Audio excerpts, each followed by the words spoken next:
Hey there, this is Frank Klesitz, the CEO of Vyral Marketing, and welcome to one of our client interviews with Ian. He's a client of ours out in Baltimore and gets all of his business, or the vast majority of his business, from his database, almost 500K in GCI last year.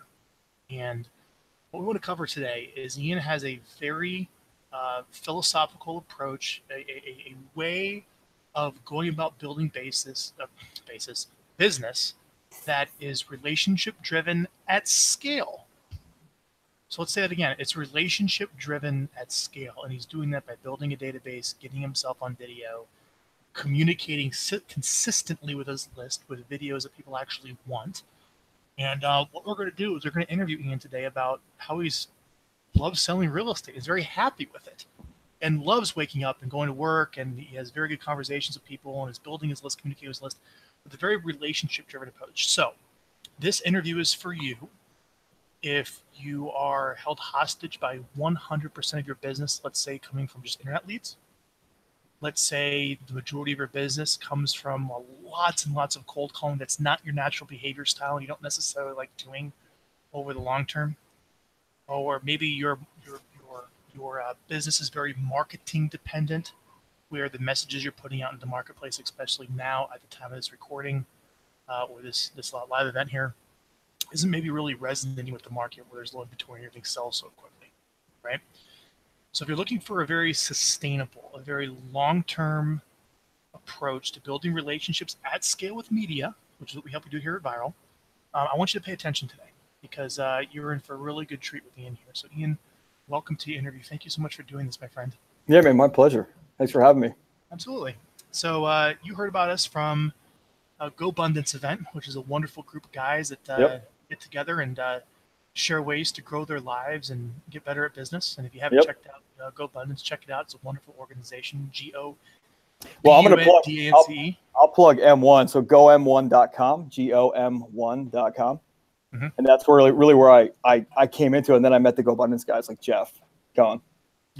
Yep. So Jeff Cohn's one of our good clients. He is 700 homes or something ridiculous out in Omaha, Nebraska, where I'm originally from. We actually went to college together. We didn't really know at the time, but we were in college together. I do a lot of work with Jeff Cohn. Go check him out too. But that's how you came to us. So what I want to hear, let's just get right into it. What I want to hear is what pain or what problem, what situation did you find yourself when you realized, you know what, maybe I need to do something more with my database? Can you give us a foundation of where you were at way before, right when you were even considering hiring Vyral? Yeah, so I left my family shipping company in 2012, and I got into real estate because, I mean, frankly, I was broke, and I really like relationships with people, and I like real estate, and I kind of said, all right, let's put them together. And then in my fear, when I was door knocking and cold calling and calling for sale by owners, which is how I built my business, so don't get me wrong, I've done that. It's not my natural behavioral style, kind of like you mentioned before, and I hated my life every day, and I kept waking up and saying, this can't be it. This can't be it. The people that I see living their life and loving real estate and their businesses, this can't be it. And so when I really made the switch, even before Vyral, I said, all right, the one thing that I do well is create great, long-lasting relationships and build trust very quickly and easily.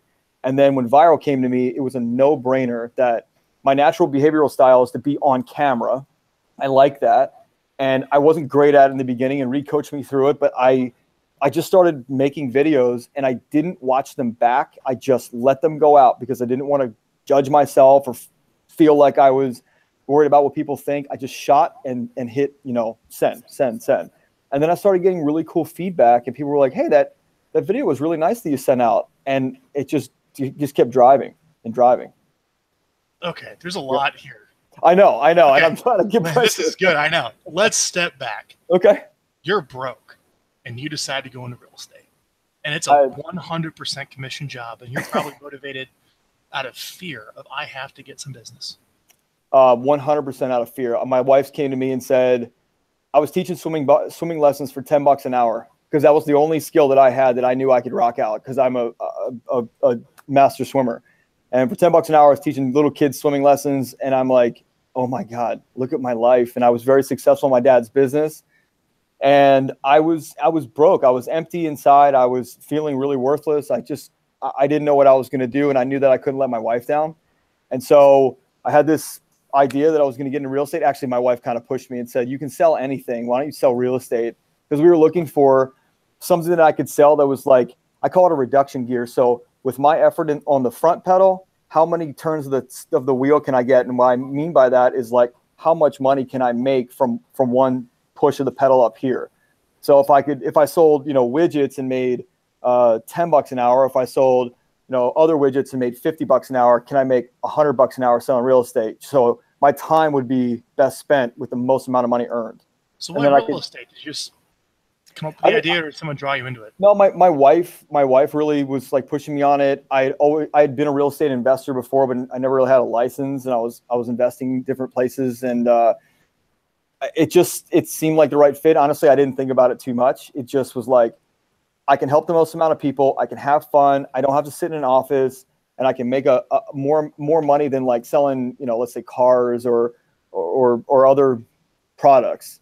And I can have the freedom that I want, which is why I've never worked for anybody except for my dad in my life. I wanted freedom. I wanted to not have to go into an office and, wear a hat, and I wanted to be doing that. And so I just fell into it, honestly.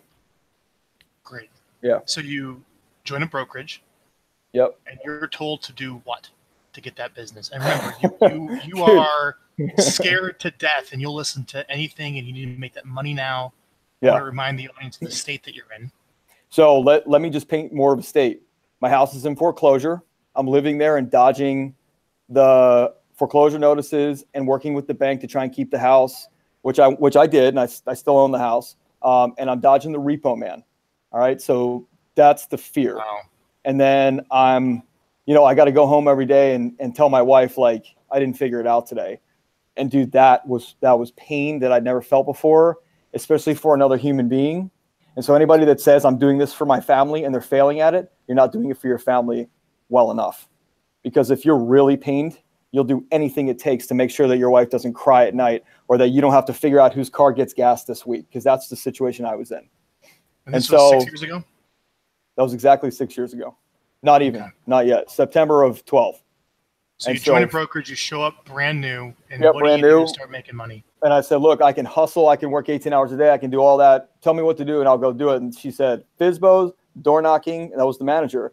And what I had heard from reading Gary Keller's books and things like that was get a great mentor. And I didn't know about personal development. I knew about Tony Robbins and things like that, but I figured the manager at this brokerage was my mentor. And so I made a deal with her to come in at 7 a.m. and her to stay till 9 p.m. every day to coach me.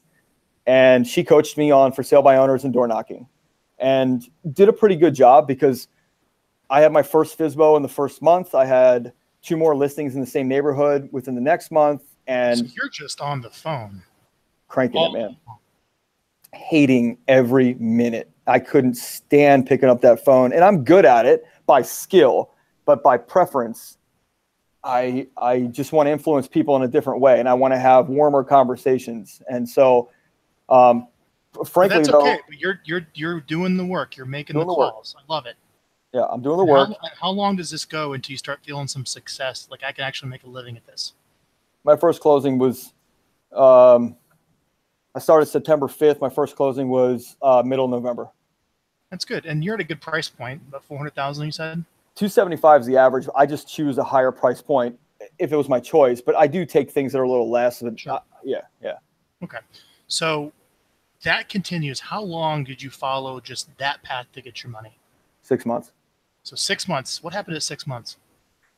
My wife basically came to me and said, all right, I need my husband. Like, I need you to show up for dinners. I need you to be around on the weekend. I was doing 5 open houses, up to 5 open houses a weekend. Literally, I was either my wife would go set signs up for me at the next one and unlock it, or like another agent would like unlock it and get it rolling, and I could just show up and do my thing, because I started figuring out that in person, I just had a better influence and I could connect with people.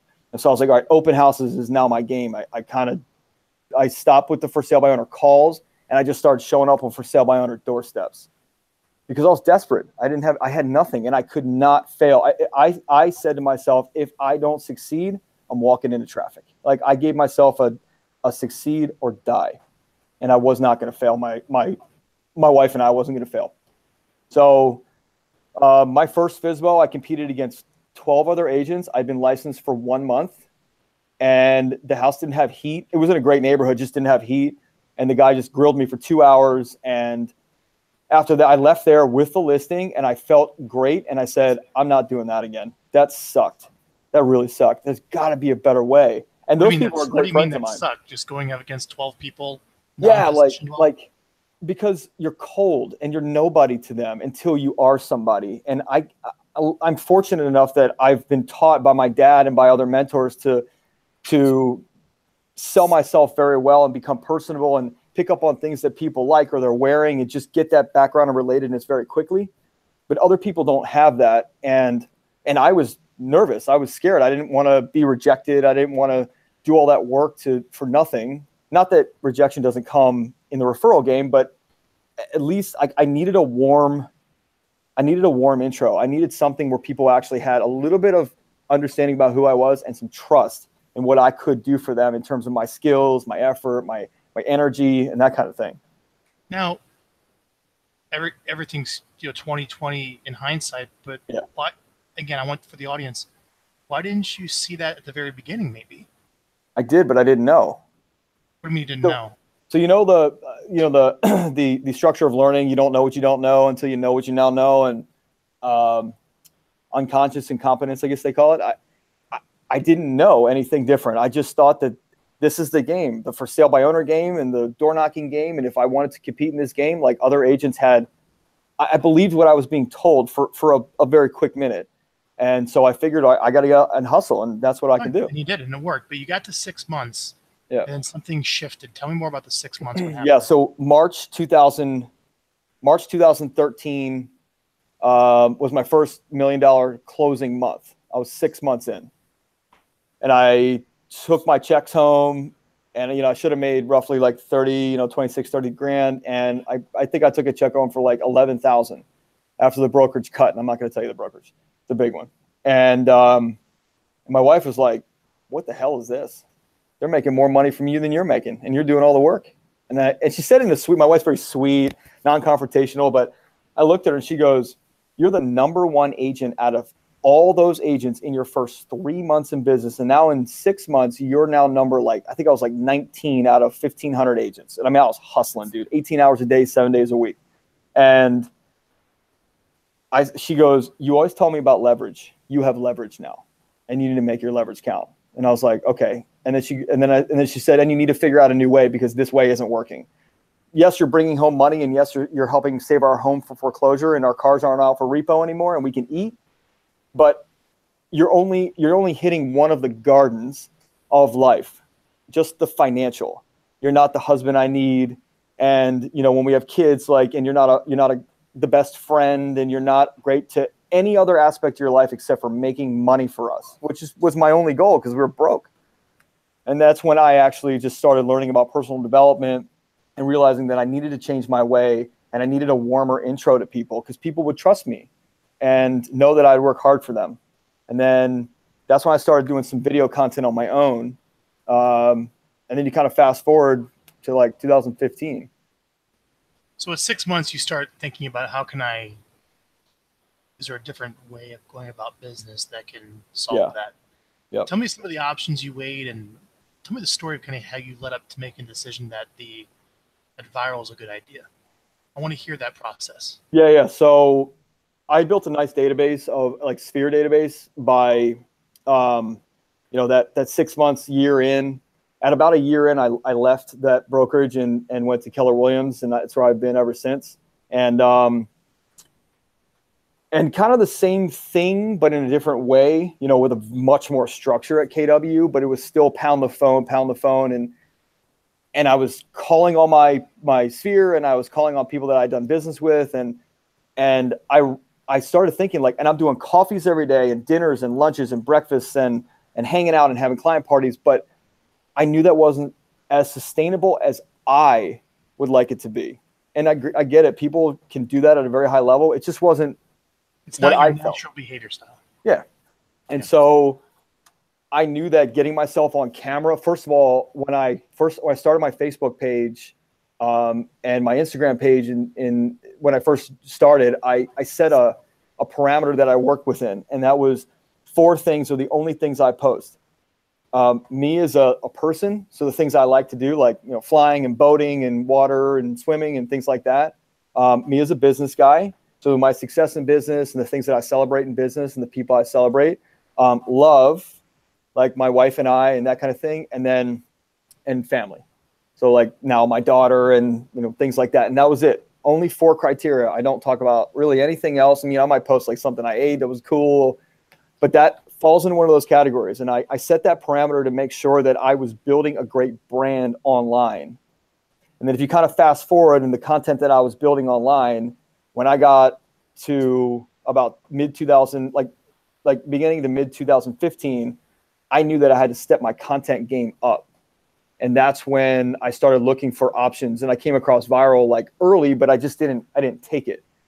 And it wasn't until like 2016, like the beginning of 16, is when it just made sense that if I'm going to be on camera and I need it to be edited and I need someone to post it, then like, I think you guys aren't charging enough to be honest. Like, I think your service for the price is an absolute no-brainer. And I can't think of anything else that I would rather do with that money per month to get the type of impact that I get every month. There's nothing, like literally, and this isn't a plug for Vyral. This is just me being honest. There's nothing else that I find as valuable. When you go back and you said you built a sphere in those first months, that first year. Yep. There's some insight there. Sure. So you knew to build a database. I knew to build a database because it was a mistake that I made in my dad's business, not keeping everybody in some sort of interesting repetitive, you know, order. Yeah. So you knew from all these people that you met from day one when you started going after your expireds and FSBOs from the first day in real estate. Yeah. You were smart enough to capture their contact information and put it in a spreadsheet, let's say. Yeah, and they were just in an Excel spreadsheet at that point. So that spreadsheet started pretty much at 0? Truth be told, I don't feel like I did a great job after like high school and college keeping in touch with people around my hometown. So I kind of started. It's okay. Yeah. And I'm just saying that for other people that are like, well, I don't know anybody. I'm in a new town. Honestly, I went to my mom and I said, I need a list of all your friends. And so I got a list of like 150 of her friends, and I just called them and said, hey, I just wanted to let you know that I'm in real estate and nobody hustles harder than I do. I didn't know anything. Wow. I didn't know anything. Called all your mom's friends. Yeah. I love it. And then the brokers that I was at, they sent a postcard that said, you know, like this super cheesy picture. I've joined this company and I'm proud to sell real estate and blah, blah, blah. And so I was strategic. And once the postcard went out and I started getting some feedback, that's when I started making calls and I said, hey, did you get my postcard? Because I don't want to make a cold call, just sell myself. I don't like that. I just called to say, did you get my postcard? Yeah. Oh, you're in real estate, I see. Yeah, I am. And if you know anybody, like I'll hustle harder than anybody else. Because I wasn't going to say I sold more houses or I have this or I have this. And I didn't care about the brokerage. So I just said, I'll out hustle anybody. You can call me at 3 a.m. And that was my thing. That's what I learned from my dad was hustle your ass off for your clients and your family. And that's all I really knew. But it's so good though, that you did start at least building a list. Yeah. So over the course of the year with all of this work, how many people are on your list roughly? Now? No, it's in the first year. Yes. Probably a couple hundred, but I'll tell you what I did. I'm not a networker. I don't love going to like networking events. I'm an extroverted introvert. So people mistake my energy and my intensity that I could sit in a room and just spin it. But I could. I just don't choose to do that. So I knew that I wanted to go to other influencers. So what I did was I started going to local businesses that I already frequented. And I said to them, there's got to be something that I can do for you. And in turn, anytime you hear anybody talking about real estate, like I'd love it if you could just let me know. And so I did that with 10 strategic businesses, like right down the corridor in my town. And it's only 7 miles. And I didn't get crazy about it. I just went to places that already knew me. And one of the videos you guys actually edited. I love these guys so much. They've done so much for me. Probably 25 referrals over the last like 4 years. When I went into that business, I knew I had to take something, and I just joined KW, and I took a one thing book to every business that I stopped in and said, hey, this has helped me with my business so far, and I'd like to give you a copy of it as yours. And I think it could help you. And if there's anything I can do to help your business, like, you let me know. And so going to those influencers, now you have a built-in sphere of hundreds of people that are frequenting those restaurants every day. Right. Yeah. Yep. It's actually kind of cool to think about how strategic I was, because I think I was like, throw it at a wall and hope it sticks when I think about it like in general terms, but talking about it, I actually was pretty strategic in the way I did things. That's great, man. Yeah. So you start trying to do things to wean yourself off of going in as 100% stranger all the time. Yeah. Start talking about that. Let's talk about how you start weaning yourself 100% cold calling and start to diversify that away. And here's the deal. There were lots of other ways of making money along the way, I'm sure. In real estate? Oh, yeah. Yeah. Lots of people cold calling you, lots of options here, Facebook, saying this, buy this. I want to hear, there's a lot you probably want to say. I want to hear how you avoided distraction. Yeah. How you stayed focused on what you're doing with the database, and how you transitioned from being in such fearful, I have to make calls and get that appointment today and that commission now, to thinking more strategic of building relationships that serve you. So let's hear the story. I'll compress it. So one of the things you tapped on was like that fear. That is all. I mean, it's all emotion, and one thing that I learned from the M1 organization is, and the coaching that I've had and the mentors that I've had is emotion is there to keep you safe. It stops you from making a move that could be harmful, and your brain doesn't register the difference between falling off a cliff and getting yelled at on the phone. It's fearful. It's fear, and you want to avoid it at all costs. And I was getting pounded by like Zillow and Trulia and Realtor.com and anybody and everybody that could sell me leads. And don't get me wrong, I bought into them. I've done that game before, and I've closed some business. Some of my best friends were a Zillow lead, but it wasn't sustainable for me. And I knew that I needed to just continue to follow the evidence that showed me that what I was doing was working, and I didn't need to go to those other places. Evidence. Yeah. I like it. Yeah. So evidence and emotion, when you weigh the two, emotion's always going to try and keep you safe, but evidence proves to you that what you're doing is either working or not. And if it isn't working, but you feel great doing it, or you feel like it's something right, you just have to course correct a little bit, and you could be on the right path. Because at the end of the day, course correction of 1 degree at 0 is nothing, but at 3 miles, it's a lot. And that's what I figured I would do. And I mean, my wife was integral in this business. I'm just the talent. I always tell people, I'm just the talent that shows up and helps people. My wife is the one that really helped with the back end.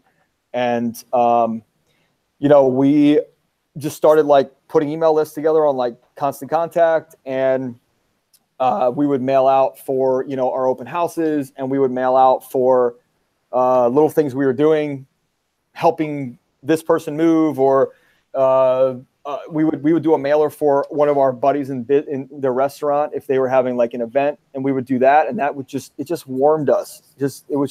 I called it a warming dish. We were just warming every dish that we possibly could, and it started to blossom.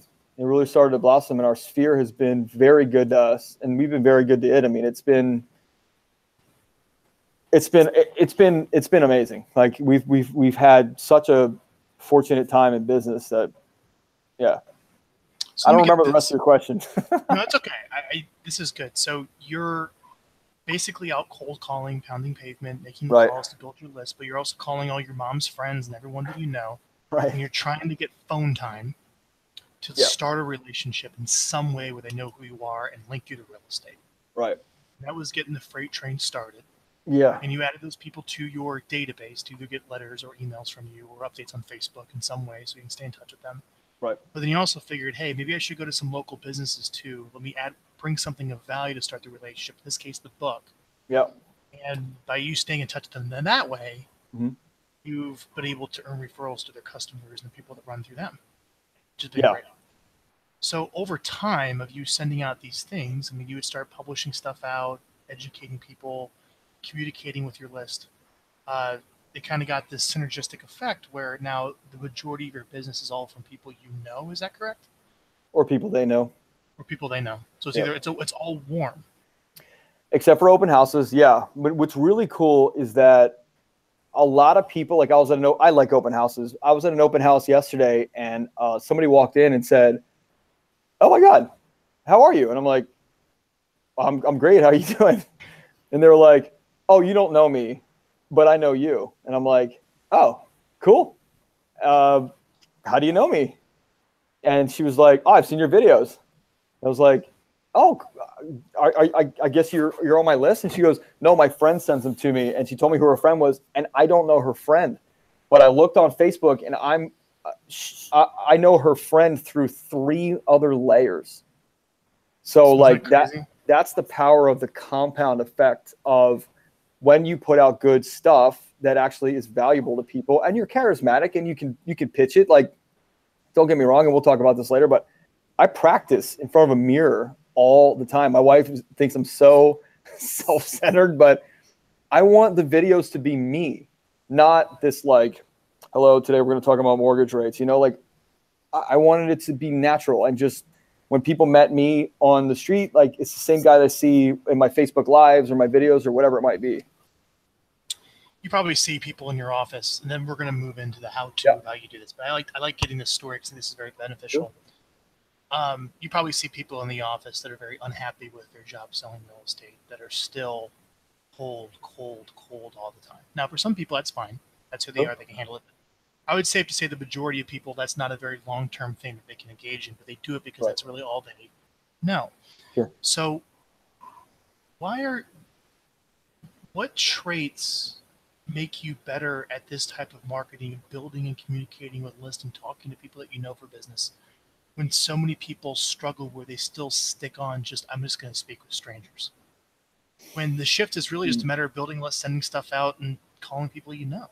Logically, it makes sense. It does. But so many people, it is such a struggle to go to that way of doing business when they know it'd be easier, but they're fearful.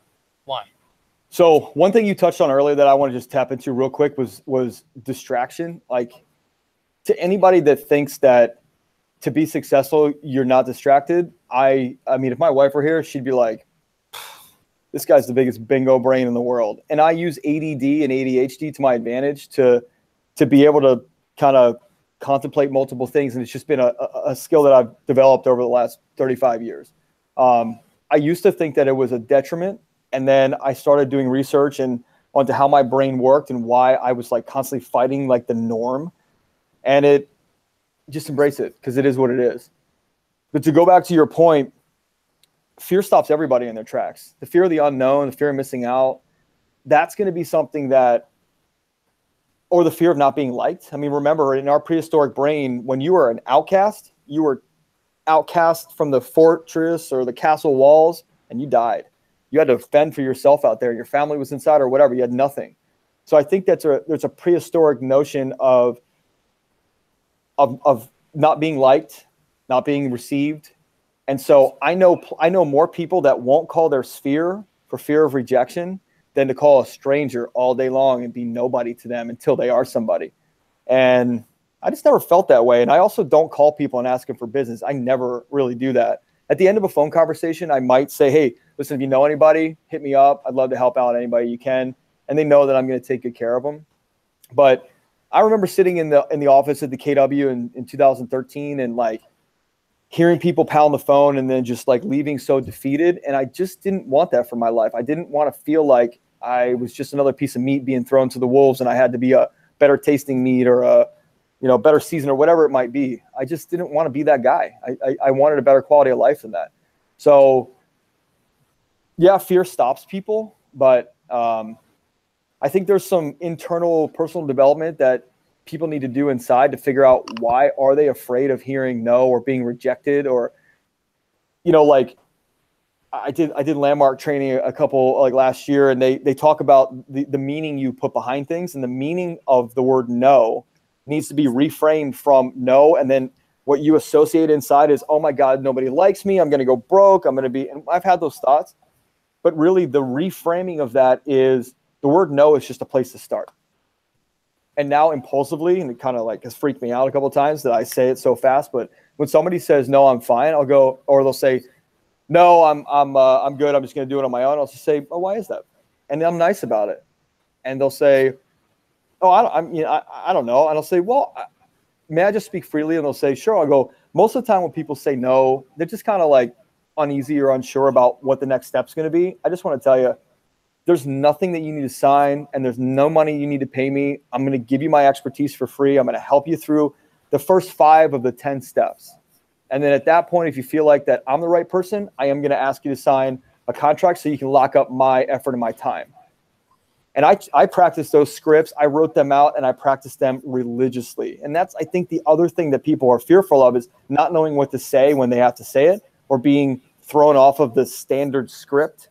Well, if you know what you're doing and you are ready to face objections, then you have no fear.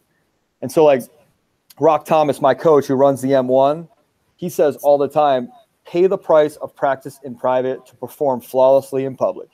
And that's what you have to do. You've got to know those scripts so that you are not robotic, but you are internalized, memorized, and conversationalized. So you can just talk to somebody in script format, but someone doesn't know that you're actually scripted. You can handle objections fully scripted, but you've practiced them so much that they're conversational. That's good. Yeah. So what I want to share now is let's dive into like some of your daily routines of how people can maybe model how you go about business. So sure. I would assume every day you're making some calls. Why don't you give us an idea of a typical day as far as what you do to generate business? So I'll be very, very clear and honest. I really enjoy quality of life and I like being able to do the stuff that I want to do. So I take care of the retail business in the morning. I've got a great staff now. Before it was just me and then it was my wife and then we built a nice staff up. My staff is virtual assistants. I didn't want to pay payroll and all that stuff. So like anybody thinking that that's a barrier, it's not. I do the retail stuff during the day. And then one thing that was important to me is I have a 2.5-year-old daughter. I want to spend every morning with her and take her to school. And if we're building a business to live a life worth living, then that's what I wanted. And so I take her to school every morning. I hang out with her. I go on a walk when it's nice out. I go on a walk with her in the neighborhood. I usually get into the office or I'll go and I'll hang out at one of those restaurants or one of the hotels that I know in the area. And that's where I'll make calls, follow up with leads, follow up with referrals, and just kind of conduct business. I like changing my environment. I think that's very important than just sitting at the same desk every day. I like to go to different places and just regroup and reframe my environment. And then I have, I do a lot of investment stuff. So I spend like maybe 1 or 2 hours like researching properties or maybe writing offers, which I have a VA do as well.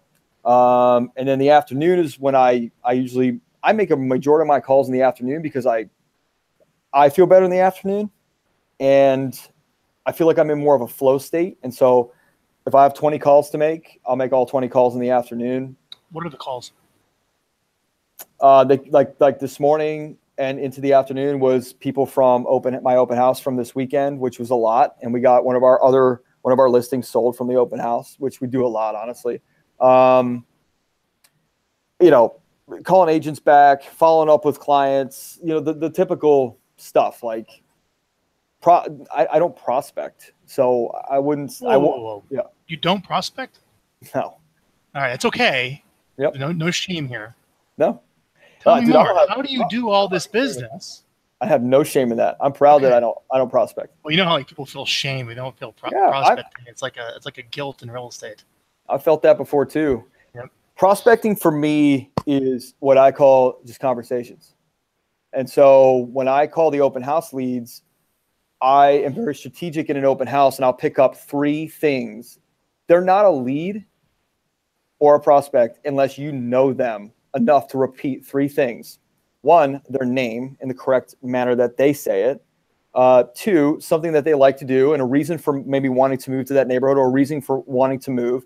And 3, just some other trivial piece that another agent is not going to ask them.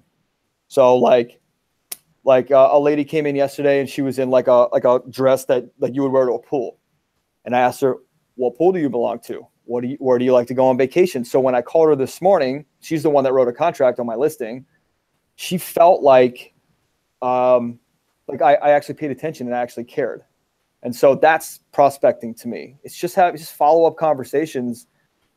Like I met somebody at a party, you know, I don't want to pound the phone and call somebody and go, oh, hey, you know, I saw a lead come in and were you interested in this house? Or do you even have any money? Or can you actually do that? Like, I don't want to do that. I just don't want to do it.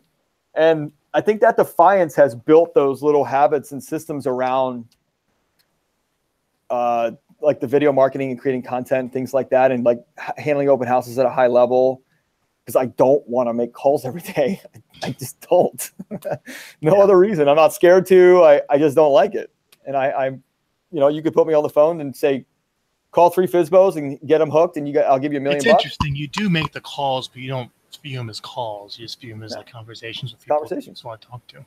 Yeah. It's a much more enjoyable way of doing business. And it's also very profitable. I mean, 450 GCI, it's not much cost. You have some assistance, not a lot of marketing. I mean, there's marketing there because we do like Facebook ads with our viral videos, and we do, you know, parties, and I probably spend too much money on like trying new things in real estate because I think it's neat and I kind of get bored. But like, yeah, there's you know, there's a good amount of cost in there, but the rest of it just goes into investment, which actually hits the goals that I'm in this business for, which is providing the lifestyle that my family and I want for now and the future. That's great, man. Yeah. Congratulations. Yeah. Thank you. So why don't you share, let's talk about making the actual content. So you feel confident that you know all these people, that you can get on video and, you know, do something. We're not embarrassed by the video that you create. That's a big fear for a lot of people, of like being able to speak their mind and be themselves, and you know, so create a video. I do some coaching through the M1. I do some coaching, and I was talking to somebody today, and she's like, I shot this 11-minute video 4 times already. I keep going back and editing. I keep going back and changing. I keep going back and reshooting parts. And I'm like, you know, the one thing that I learned in the very beginning with doing Facebook Lives and then Vyral is I don't look at them. I make sure that I practice enough to know my content. I don't want to read it. But what I will do is I will take whatever topic I'm talking about, and I'll have the highlights of the topic. Like, especially when I'm talking about numbers, like mortgage stuff. Talking points. Yeah. And I'll have them right under my camera. And I'll practice it for probably like 20 minutes before I get on the phone with Reed. And I'm going to tell you right now, the first couple of videos, I was nervous, dude. I was anxious. I was nervous. I definitely had some fear around it. And I definitely had fear of like, what's this going to look like? What are people going to think about this? And when Reed sent me the proof back, I was like, well, what do I do with this? And he's like, you have to approve it. And I just looked at my wife, and my wife's like, if you open that, you're going to obsess over it. You're going to get crazy. You need to build this habit to just trust them and just send it. And I said, Reed, send it. And he was like, are you sure? And I'm like, do I need to doubt you? And he's like, no, you look great. He said, look, and Reed's very honest with me. And he said, look, when you're an idiot on video, I tell you. When you're great and you sound great and it's a great take, I tell you. So I needed to trust, and I knew that regardless of what that content looked like, as long as what I was speaking was factual and I wasn't just making stuff up, either way, if I looked like an idiot or if I looked great, somebody was going to like it. And they did. And I started getting calls and text messages, and they're like, oh my God, I love your video. I wish other agents from across the country, I wish I could do that. I wish I could do this. And, you know, I've filmed videos with people walking through my office. I've filmed videos in restaurants. I've filmed videos of those restaurants, and you guys have edited them for me. I don't know if there's a structure that I have, but like Sunday nights when I print out the things that I'm going to talk about, because I film on Tuesdays, I'll practice them a little bit, and then I just want it to be me talking about a topic that I understand, and then I can help somebody with my expertise or my experience. And it's really like, you're not going to catch me talking about, you know, too much about mortgages, because that's not my area of expertise. But, you I picked fun topics that people can relate to. That's great. Yeah. And how much time do you spend on this? So Reed and I have been trying to set records lately, and How short? how short I can, no, how quick I can shoot the video. Yeah. So like, I was making videos. I was taking full hour and a half to shoot 2 or 3 videos. Now, like last Tuesday or 2 Tuesdays ago, I think I shot 3 videos in 27 minutes because I was prepared. So and how do you prepare? So Tony Robbins has this thing where it's like, it says like change your state and you can change your internal dialogue and attitude. And so I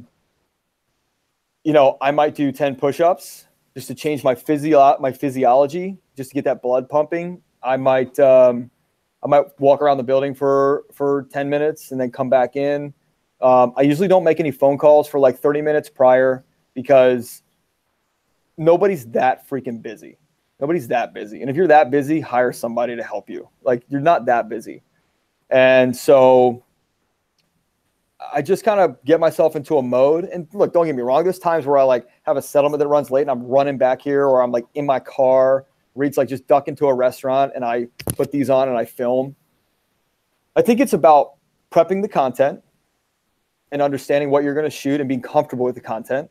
And then just being okay with the fact that people like you, or you wouldn't have any friends, or you wouldn't have any business, or like you probably wouldn't be in the real estate business if people didn't like you. So start with the fact that somebody likes you, and even one person on your list is going to watch the video all the way through, and somebody's probably going to talk to you about it. And it's funny because I don't get as much feedback now.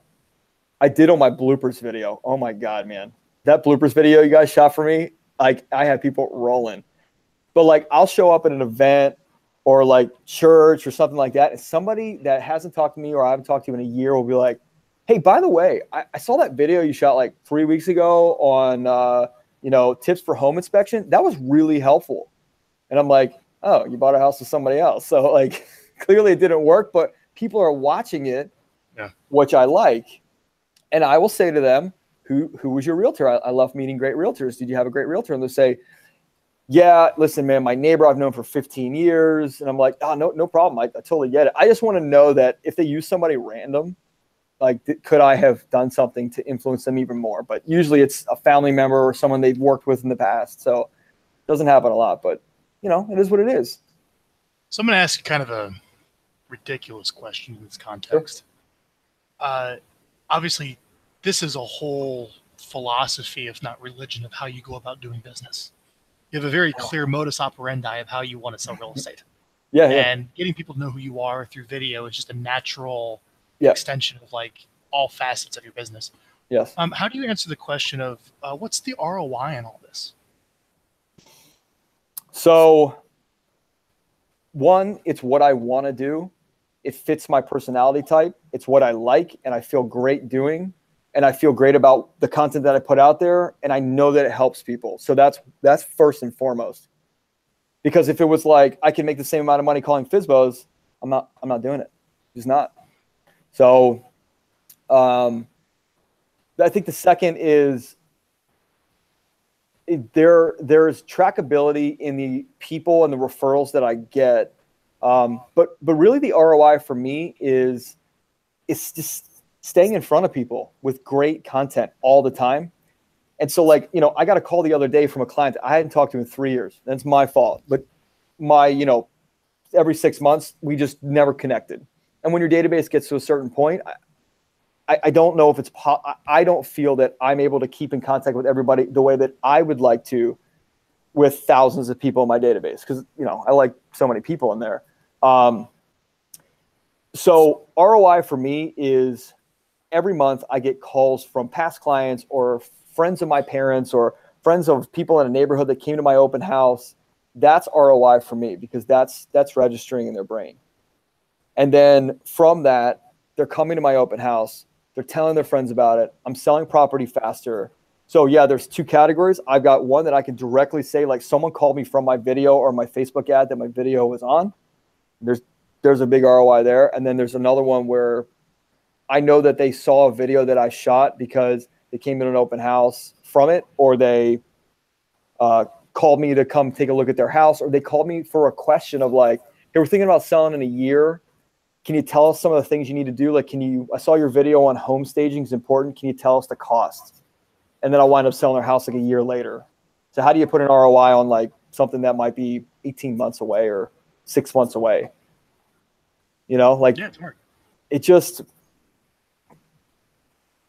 like my business model over the last year has been simplification, simplifying, so that every day when I wake up, I'm like, am I living the life I want? Yep. Am I helping my clients, my family, my friends out? Yep. Is my family taken care of? Are we living the lifestyle we want? Yep. Do we get to take the vacations? Yes. Does my daughter go to the school she wants? Yes.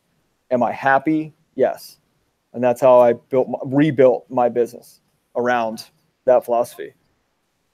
What else could you share with the audience of what else you do in your business? Maybe it doesn't do the viral, but so that philosophy. I mean, I'm really that philosophy. Was that a fear of I have to get the business? Oh, it's fear. Yeah. Tell me more about that transition, because there's a lot of people watching in that fear state. Talk to them. So personal development and coaching is very important. And so my life changed when I joined the M1 3 years ago. And like, I mean, in a huge way. One, I got a curriculum of evidence and of skills that I could actually apply to the fear state. Hold on. What do you mean by evidence? I like that word. Yeah. So, because you clearly have a way of vetting ideas. And dude, I tried so much stupid stuff. No, you have. So tell me about how you vet your ideas of what is true and what is not true. So when I'm having a day that I'm like, God, nothing's working today. What the hell am I doing? Why the hell did I take that risk? Why did I spend that money? My wife now has a sheet. We call it the evidence sheet. And it's basically cognitive behavioral therapy. If you ever look at what CBT is, it's evidence-based. And she'll either show me our bank account or she'll show me our closings for this month. And she has it ready, just ready to combat that fear in me and that doubt. And so when you feel like something that you're doing isn't working, or that you doubt yourself, or you're just in an anxious state, I don't know, whatever happens, like you have to go back to something that's evidentially based, that shows you that you're on the right path. And I know that's kind of vague, but like, yeah. How do you know you're on the right path with Vyral, let's say? So one, when you set your goals, and then when there's evidence to back up your goals and they match, you're good. But if you set your goals and the evidence is like this, you know you're not hitting. So what you need to do is just figure out a way through your action to get your evidence to match up and hit the goals, or change the goal. Like my goal used to be sell 200 houses a year and have a team of 15 people. But the evidence that I had was I wasn't happy every day. I just was not happy with that.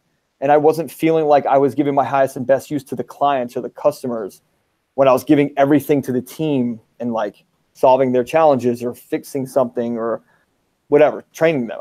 It wasn't matching up. So I changed my goals because evidentially I knew that what I'd been doing year over year was working. So evidence, no problem. What I'm doing is working. And then like Vyral, it fits my goal, and the evidence fits right into the goal, because I don't want to cold call. I'm not going to go out and prospect and door knock and things like that. I'm going to do open houses. I'm going to call through my sphere, and Vyral is the one thing. And dude, I'm sure there's other things out there, but it's tested and proven, and I don't need to do anything. And the cost effectiveness is beyond anything I've ever researched. So evidentially, I know that my sphere gets the messages that are of value to them by me shooting and sending these videos out. And from that, they call me and they refer me, which is hitting my goals. And so everything matches up, just matches. Does that explain it all right? It makes great sense. All right. Why Vyral and maybe not? There's so many other services out there. Just stay in touch with your list. So I explored like BombBomb and a couple other places like that. And truthfully, it was the people. It was Reed, and it was other people that I met, and it was people that I know who have used it, who are very successful, like Jeff. Jeff's an anomaly though. Jeff's in an orbit all by himself, and he's just a crusher. But like, you have to come back to what's true for you and how you match up with things that other people are doing that match up with the way you feel and that you feel and think about your business and your lifestyle and your life and your goals. You can't just follow what anybody does because it works. And trust me, I've gone through hundreds of things that I thought would work because it's modeling. It worked for that person, so it'll work for me. But it didn't align with my goals and the way that I like to do things. And so I was always trying to change myself to make a product work. But really, when I'm in flow state and I'm just shooting videos and Vyral's just editing them and Reed and I are having fun on camera, that's what I like.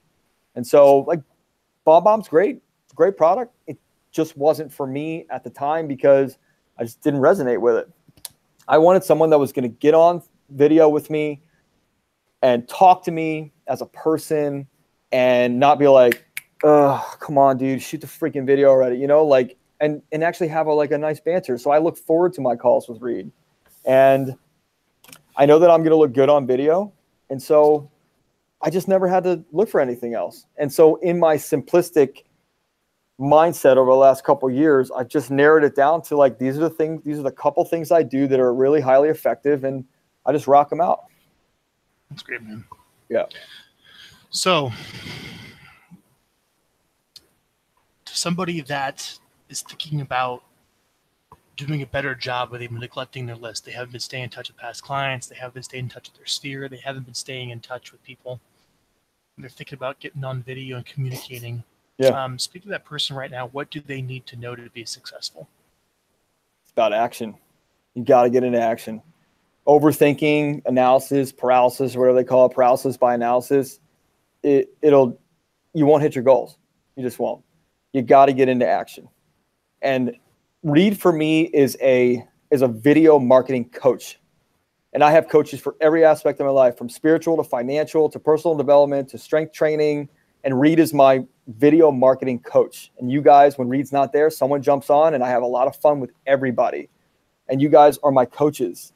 And so if I'm having a day where I don't feel as driven, I know that you guys are going to help me through that, and I can get on video. But it's about action.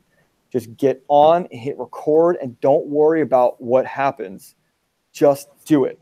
Because the reason why reality shows are so popular is because people want to see the real you and not the just for camera you.